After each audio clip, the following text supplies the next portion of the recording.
that now. Right. And so delighted to welcome you all who have joined us live, but also we'll be checking in with anybody who's registered to share the notes of today. For those who don't know me, I'm Lisa Nicole Dunn from Mantra Strategy, and Julie is here as well from Mantra, and Dami, I think, is Dami still here? Dami may have, yeah, she's there as well. So Dami can give a little wave as well.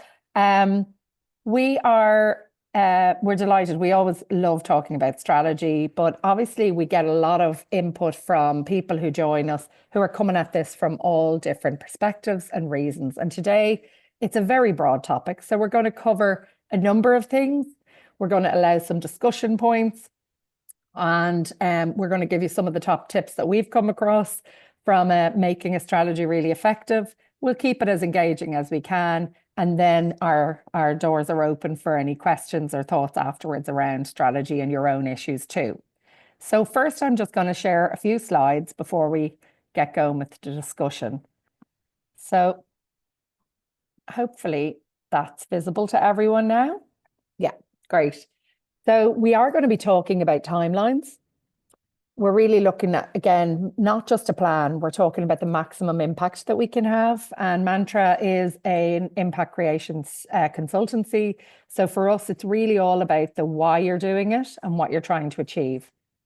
Some of my details are here so you can connect in with me personally. And also Mantra Strategy is quite, we're quite active on LinkedIn.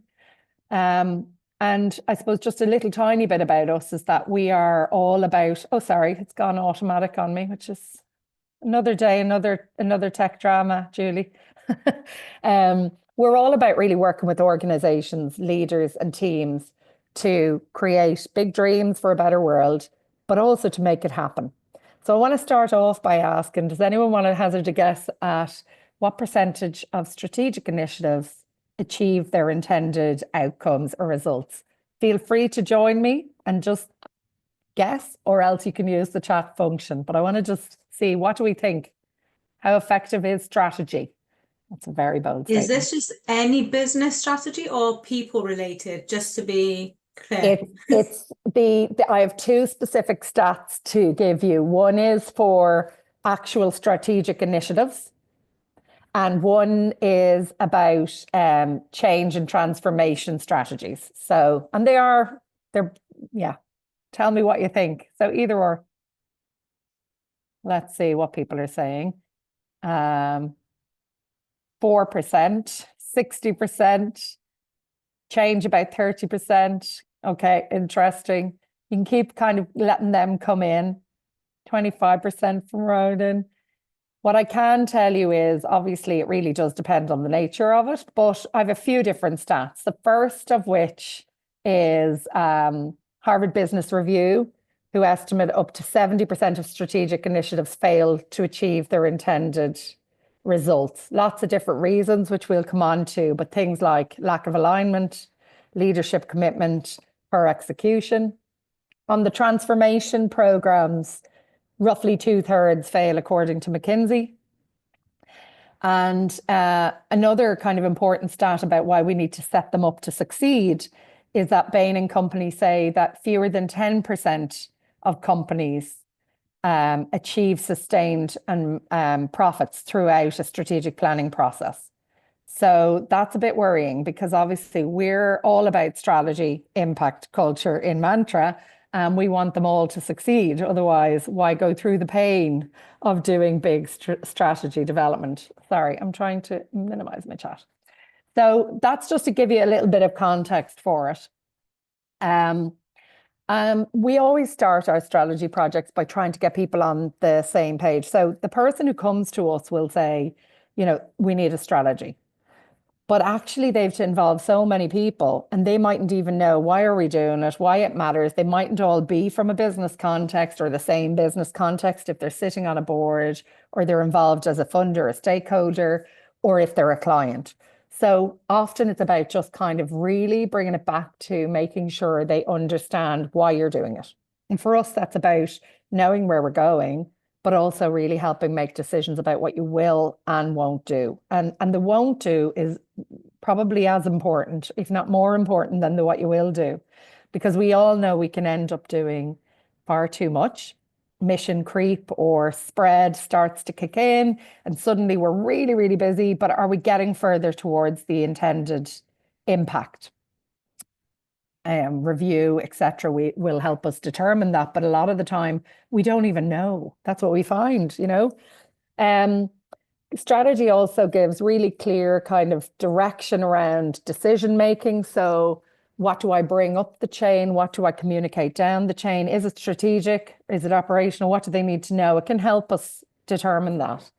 It gives a sense of accountability, but it's also something we as businesses and charities have a requirement to have in place. Having a strategy is part of our good governance. Having a strategy that everybody knows what it is part of good governance, both in charity and corporate law. So it's really, really important. But it can also help you identify some biases. And by that, I mean, well, it's multifaceted, but I suppose to some extent, we have a natural leaning of things we want to do and not do. And so it can show that we can veer certain ways. We can not do enough of certain things. And if we're holding ourselves to account on what the big plan is and everyone's on the same page, it can help really identify where we are avoiding certain things or not doing them enough. So that's kind of setting the scene. And I like this guy, Milani Creative. He does a lot of different visuals that kind of get us thinking around, are we working from year to year, budget to budget, planning from one cycle to the next cycle, or are we really looking at things in a much more future focused way? So this guy is on LinkedIn. He does really good ideas visually. This is just one of his examples that I have. But what I love about this is that coming from a long time working in the charity world, but also in commercial roles before that, we're very good at doing the check-in panic, especially when it comes to fundraising. But actually, not all of the things that we do all year round are necessarily nudging us closer to the big strategic goal as much as others.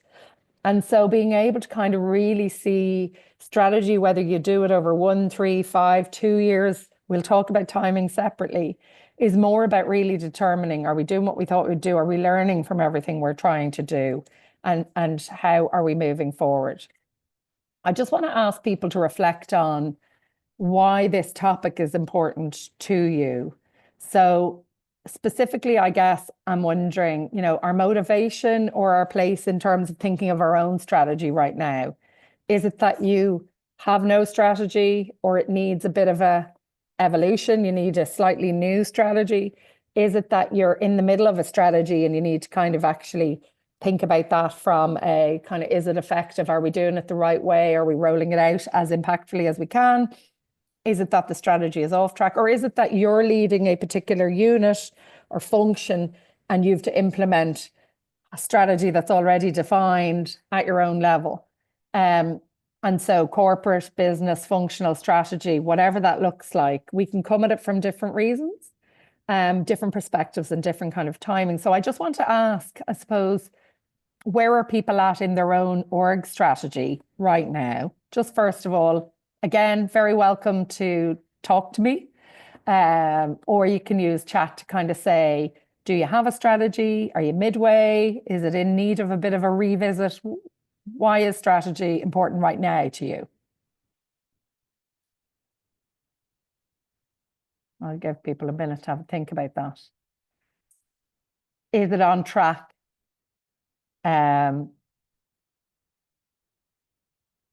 Anybody want to join me? Little uncomfortable silence. Hi, Lisa Nicole. It's Sarah here. Hi, Sarah. How are you? I'm good. Thanks a million for running the session. You're very welcome. I suppose I'm with Self Help Africa now, and there's a strategy in place, but it was set by the previous senior leadership team. So there's been a change in staff and all the rest. So there's a process that's kind of midway. So the organization strategy, I think that Well, I hope that this is a safe space to share, but I think that there's a need for supporting at board level a greater understanding of what the organisation is trying to achieve and what the challenges are, so that there could be effective guidance. So there is a strategy there, but it's kind of midway, and a review needs to happen. And maybe with all that's happening in this sector, probably Yes. And drastic changes specifically needed. yours is Yeah, particularly affected yeah, right now by it's the external profoundly, environment. Yeah. profoundly, yeah, Yeah. yeah. So that's us. Yeah, thanks, Lisa. Okay, great. Thank you. And then we have in our chat as well. MT saying 4th year of a 5-year strategy was reviewed midterm, but there is so much going on in the external environment. Yeah. Yeah. And I think that's a big impact for a lot of folks right now, is that things are changing maybe quicker than they were every other year, Yeah. apart from COVID. Yeah, So, and we've been looking at 2040, like the world is changing so much, and some of the changes we thought would take longer to unfold are actually happening now. So it's just so uncertain, So next strategy could be radically different to the current strategy. So we're talking about the future more than we ever have been before, because the impact is coming a bit closer. Yeah. Yeah. Okay. And it's kind of hurtling. Yeah. We don't really know, but we have to be planning for everything. Okay. Great stuff. Thank you. And I suppose then just, yeah, I see another comment here around, the external environment is throwing up some major kind of worries and concerns, and things are uncertain. So, and I remember when I was the CEO in CMRF Crumlin, we had the impending change happening, that the Children's Hospital was moving. Nobody knew when. Nobody knew exactly how, but we knew it was moving. We weren't in control of that. And everyone was asking, do we really need our own strategy because we're being led by them? But actually, strategy offers you so much clarity and certainty for your internal team, even if it's an interim piece. So it's a really important thing to do and keep live, but to be able to adapt as well. So thank you for those inputs. And I suppose whether or not you're responsible for the full organization strategy, or rolling it out, or your business unit level, or anybody else, the question I wanted to ask before we rattle on to some slides then about strategic processes is, how confident do we feel? Is it terrifying? Is it within our gift? Or again, are we actually grand? We just want to have something and crack on. And when it comes to being part of a process or leading a process, how comfortable would we be feeling? I'll just leave that thought with folks. But what I wanted to say was, some of our clients, when we started doing Mantra, started doing funding strategy, culture projects. And in 2021, we did an organisation strategy for Grow Mental Health. Then Podiatry Ireland, Irish Deaf Society, Ain't Us. Before we knew it, we were a key strategy partner for Rethink. We definitely started much less confident than we are now. And it's been a process, and getting used to working with different models, and really kind of being able to unearth from various stakeholders. That's been kind of where the golden piece has been. So we've met with more than 1,600 leaders during our work developing strategies, and unearthing strategy comes from within the organization, but absolutely looking at that external piece as well. So I've just talked about some of these. I want to just show you a model that we use for all of our strategy development, and it's something that organizations can use for anything, any project, but strategy really benefits from this. So it's based on a strengths-based approach, and it is about it is about really looking outside and inside, and then engaging all the right stakeholders before you try and really align on the thrust of your strategy, the core goal, and those big game changer kind of objectives, and then getting into the how you're going to do it. And so we use this 5-step approach. We've used language that suits us as an organization, because for us, it is about allowing yourself the space to actually think beyond a plan on a page and really think about the big change you're trying to make in the world, or for your clients, or for your benefactors, or whatever way you describe who you work with and why you exist. And essentially, in a strategy process that we're running, either for a client or with the client collaboratively, we will spend various amounts of time in each of these stages. And that can be in the first stage, very much so looking at what is the current environment? What are the implications of that pest analysis? What are our comparators doing? And also, what are others doing who aren't direct comparators, but are doing really interesting stuff? And only when we've kind of grounded ourselves in the outside world do we really start to think about where we're trying to go and what we want to be in that. Then we look at our own effectiveness, where we are. So the organizations we're working with, but like, how's that organization doing? What's working really well? Where is there opportunity? Where is there, results not happening the way we want to? So we do all the internal analysis. We use SOAR, we use SWOT, we use all sorts of different things to really get deep into the what is working.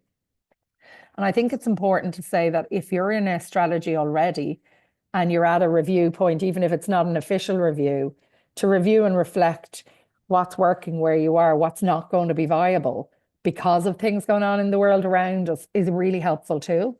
And sometimes we suggest even that you do a bit of a straw man check-in where you actually are literally looking at, is our mission and vision still valid today based on what's going on?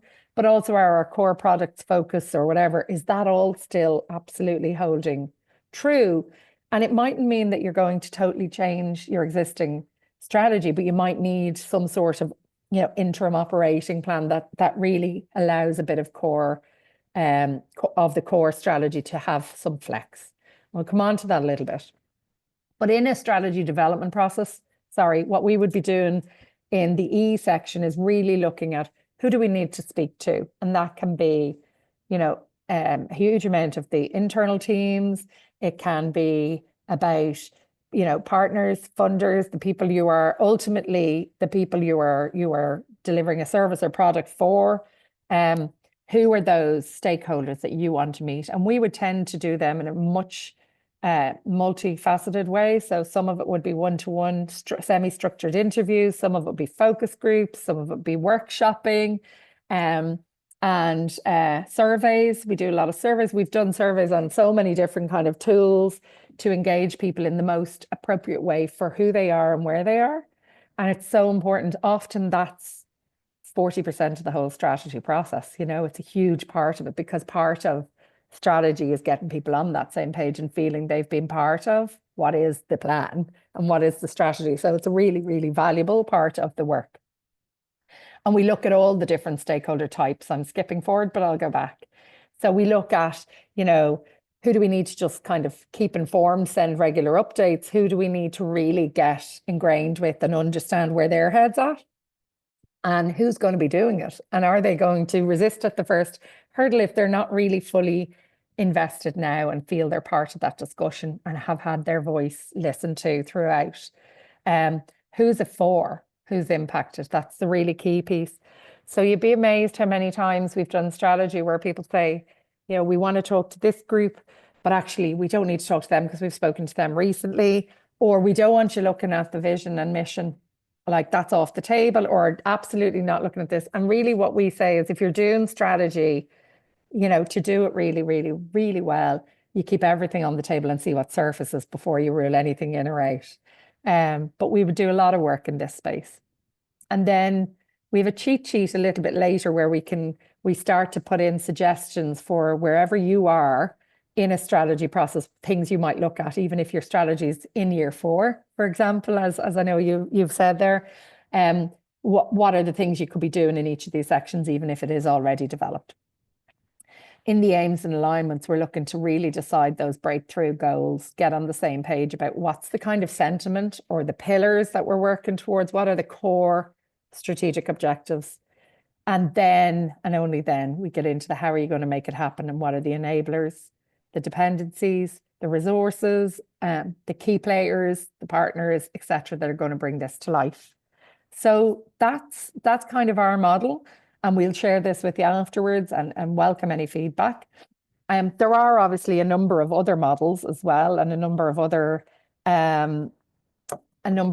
different tools out there. So this one from a CEO Accelerator guy just talks about the pyramid that breaks it into the key things. And I suppose we've had other impact culture sessions already running around vision and values. And this is kind of starting to look more in the strategic priorities, long-term goals, and the initiatives. But we're very open to hearing if there's an interest in any of the other topics after this as well. This is also Achieve It, have a blog, but they've also got a number of models they've developed to really start saying, well, why do they fail? What are the key components of making them a success? So a quick kind of look, this is what they say is key. So on the one hand, alignment and leadership, and we're big advocates for that, and I'll come on to that in a moment. Collaboration, accountability, progress tracking, continuous improvement, and the data and technology. Now, from a mantra perspective, we'd add a couple of things. So I've made them just kind of look a little bit kind of cute. But the point I would add really is, again, it's a lot of people doing a lot of stuff. If you're just tracking metrics or if you're just looking at a work plan, that's not a strategy and it's not an impact strategy. So we'd add, first of all, heart. So essentially connecting it all to purpose. Otherwise, it's a task list, right? Second is really socializing it. So this little one is supposed to mean socializing. So really socializing it. Just because someone actually input into a survey or sat in a workshop, it doesn't mean they really understand where you've gotten to. So being able to socialize the strategy and make sure everybody actually knows what you're doing, how you're getting there, what the key tenets of that strategy are, is really important. And a lot of folks don't put the time into that. This represents my focus on how we really need to communicate it. And that's not just a one and done. It's about really communicating and keeping it alive through communications throughout. So often embedding it in meetings. This isn't just your balanced scorecard or your OKRs. It's about how you talk about your strategic impact and how you really show what's working and why you've changed tack, if that's the case and you've had to do that. And the final addition I put over here was time. And specifically, I suppose what I mean there is a lot of the strategies that we've done, if you're going to end up in a case where you build a strategy that really is going to mean you stop doing certain things, you completely pivot on certain things, and we know in COVID there was a lot of that for folks, or you decide you are going to start something entirely new and you're going to need the right people and the right money for it. There's a need for foundations to be set, and that can take a lot longer. So when we start looking at timing, which we're going to get on to now, when we start saying, well, is it a 1, 3, or 5 year strategy? Doesn't matter what number we pick. You have to build into the phasing the right amount of time to get it onto the right tracks before it's going to be able to kind of go on its journey. So that foundational time for me is really important. And what we've discovered is it's usually between, even for a strategy that's kind of more broadly similar to what you have been doing, it still takes a few months to get people to really understand, connect, and then bring that down to their own functional level to really plan.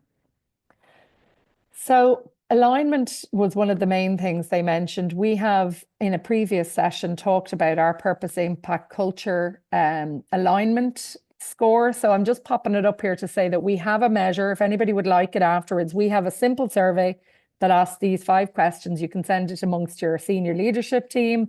We can give you back the analysis then afterwards. And all it really does is say, are people, do they really understand the mission? Are the leaders cohesively aware of it? Do your messages internally and externally align to that? And are you living your values? And it's a really interesting tool because alignment is absolutely critical to getting a strategy to be a success. And then on accountability, I suppose I love to hear how people actually report on strategy, both upwards and downwards. So how is it manifesting in your reports, whether it's monthly reports or quarterly reports, doesn't matter. How is it being looked at? Not just in the money side, not just in the people side. How are the strategic impacts being reported on? And we'll talk a bit about that here. So actually having it where you're really clear on how often you're looking at the big breakthrough goals and your progress on those, down to the strategic overarching goals and objectives, right through to at a kind of functional level or a team and individual level. I have included a blog we send around just around the difference between those goals and objectives, because they're used interchangeably, but there is a difference, and how regularly you're reporting on each should be different too. Some of them are much more longer term, and therefore would make sense to have them on a report every month. So we've given a couple of examples within this deck again around, how you might be looking at specific focus areas and tracking them on a regular basis. But I want us to talk about this, so I won't go too much into this at this juncture. And now just to the question about time frame and does it matter? So I guess the reality is there's no perfect way, no right or wrong way. And it does really depend on the context that you're in. So some of us work in organizations or regulated industries or cycles that are beyond our control.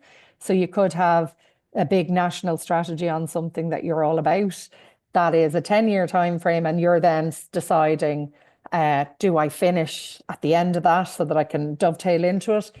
The timing doesn't really matter unless it's about aligning to what your big strategic goals are. So I'm going to give a couple of examples, but before I do, I just want to ask Emty, you've mentioned 5-year strategy. What do other people who are on the call, anybody else kind of give us a sense of the timeframes? What's typical in your organizations? Sorry. Anybody? Thanks.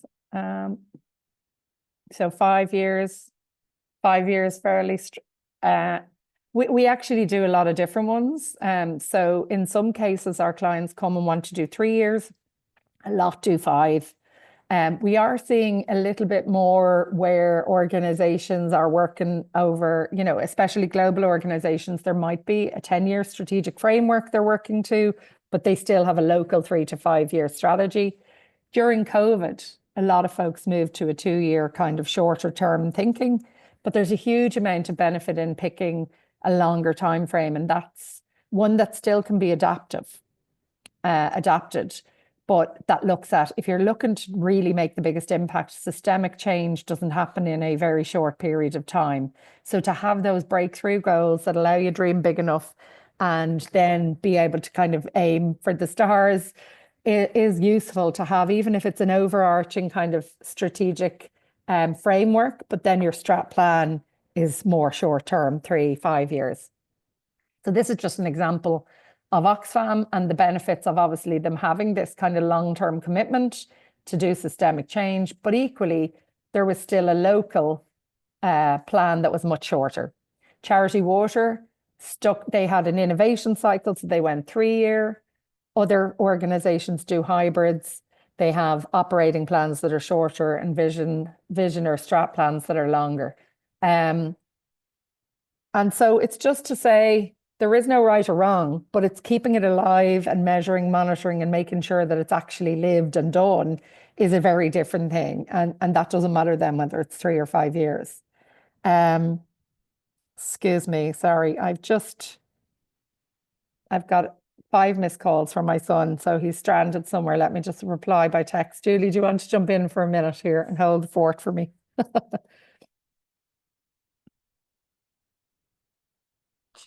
Kitties. Sorry. So yeah, just the picking that up for how long the process is. I guess since the pandemic as well, you've really seen people do 5 years and then have their junctures for review because so much changed. How many strategies, Lisa Nicole, fell off a cliff during the pandemic? Yeah, it was really custom. Like it was everybody kind of deciding, does it even make sense to have one? Hi, Wendy, I see you here. So 1 to 3 years in your context, that's interesting. So you're still fairly new. They have an existing 3-year, is that what you're saying? But you're also working to a 1-year plan. Great. So what I would just encourage. I'm out. Sorry, go on, Wendy. I'm out. I'm listening to you in my headphones. I'm out. I'm walking to the Lewis. But yes, we do have a 1-year strategy that we're kind of kicking off now in the next couple of weeks for 2026. And there's an existing 3-year strategy for us. And I'm new to the business, so this is really helpful for me to have a listen in and hear how people are framing their setup. Thanks. Great. Thanks a million, Wendy. Sorry, I put you on the spot there. Lisa So and just- Nicole, sorry, just a question. Have you seen, so since COVID, have you generally seen that organizations are reducing the amount of years they've got, you know? So I mean, I remember being in organizations where it was 10-year strategy, then it went to 5-year strategy, but what are you generally seeing now? Are they reducing, or, you know, having like a strategy that they iterate? What's the theme? I think in general, and Julie, you'll be able to come in on this as well with me. To be honest with you, a lot of our charity clients are still sticking with the 4 or 5 years, because the changes they're trying to impact and affect are more long-term societal, or, you know, interrupting real system change. So they're still sticking with the longer, but I think people are leaning way more into this core and flex piece. So the overarching breakthrough goals are still longer term. The actual how you're going to do it, the adaptability, and the ability to say to a board, you know, these are our goals and we're absolutely reporting on them, and they are our core, and that's what we're measuring against. But not to have it that it's like mad conversation to have and say to a board, actually, we're taking this one out, or we're demoting this one as a priority. Either funding hasn't come in for it or whatever. But we're not really seeing a mass change. I did in 21. We did see a lot more folks moving to 2-year horizons, 12 to 24, interim, operational, all that. I think arguably, to dream big enough, you still need to be thinking far more in the future than a 2-year horizon. And if it turns out that actually it's not, that the world changes significantly in the next 18 months, I think that openness to really revisit is there. Now, no organization wants to invest a huge amount of time, energy, and, as we saw in our little bit of research at the beginning, you know, not make money during those times, not be able to dream, do more. Nobody wants to invest hugely and then revisit it in 2 years anyway. But a lot more are doing the review and the check-in more regularly. And the keeping it live piece is where it becomes really important. So in the cheat sheet, we have a few prompts. Most of it is about, how are you reporting on? How are you checking in on this? How are you communicating it and changing as you go? And I think that's become much more important. But the actual timeframes are staying fairly stable at the 4 to 5, really, a lot of them. And as I was saying, even if they go with the 3-year, so someone comes to us, we do a tender or whatever, and we're supporting a strategy development for 3-year, often it'll end up starting 6 months or, you know, a year later because of that foundational year. So it ends up being a 4-year. And I think that's important if you're going to do some fairly significant, like, revolutionary change. Yeah. A couple of other things to ponder. Just, you know, where are those inflection and reflection points? The timing piece I said earlier, we don't want to just hit end of a year and panic. We want to be building in strategic engagements regularly. So how are that exec or SMT coming together to reflect on, are we achieving what we think we are? Are we measuring the right things? But also really, you know, considering this plotting the end game paper is about social enterprises, but really what I love about it is that it makes you really think about not just saying, and we'll do it through this program and that program, but thinking about what's the end game, the real desired outcome for those programs, for your goals. Is it that you want it to be replicated? Is it that you need to do it, you know, government adoption? So really forcing you to think about that end game is important too. I'm conscious of time, so I'm going to flick through the last of the slides and then open it up to a few more questions. We do have this strategy on a page document, which is a mantra template, and we will make it available if anybody wants it. But even filling in which bits are easy for you to fill in terms of, here's what makes us different, here's what we believe, which is very different to your mission. It's your belief piece. And we encourage all of our clients to fill these in. And this is the cheat sheet I was talking about. So we're asked, you know, for each of these stages, we've got a few different things for you to consider around, you know, reflection, around buy-in, around really how you discuss strategy and keep people aligned as you move through your 5-year or whatever that tenure is, and so on. And so just at this stage, I suppose I'll turn off the slides, but I just wanted to hear from you around, is there any particular issue you're having? Is there anything you want us to discuss more? And then next session is happening on values sorry, that's saying the 12th of March, so that's definitely not the right one. Apologies. We have another session we'll send an email on. So I'm going to stop sharing here now and just allow a few questions before we let you off. So anything else, what's going on that would be helpful for you to have insight to on strategy?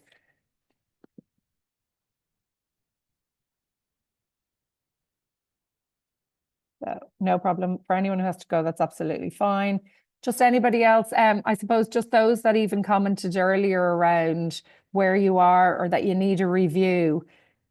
That brings up a whole load of other challenges for some folks, depending on their place in the organization and their role in the strategy development process. But I don't know, Sarah or Ronan, I think Ronan had to go, but Sarah, is there anything from your perspective that would be helpful in terms of, working with the leadership or prompting the leadership? Is there anything else from your perspective that would help that? What else what stage do you think you're at in that journey, and what might we help with? To be honest with you, I'm not really sure. Like, I'm not in the center of driving this, but I just think that with all that's happening within the sector and within our organization, because it's having significant, like, there's still a need for the services that are being delivered, and there's less. So I suppose the whole sector, and our organization included, needs to kind of get smarter to be able to deliver, not smarter, but needs to be more effective and efficient in delivering more with less, kind of thing. That's the way the whole sector is going. So so I'm not in the middle of it, but I just see that there's going to be a need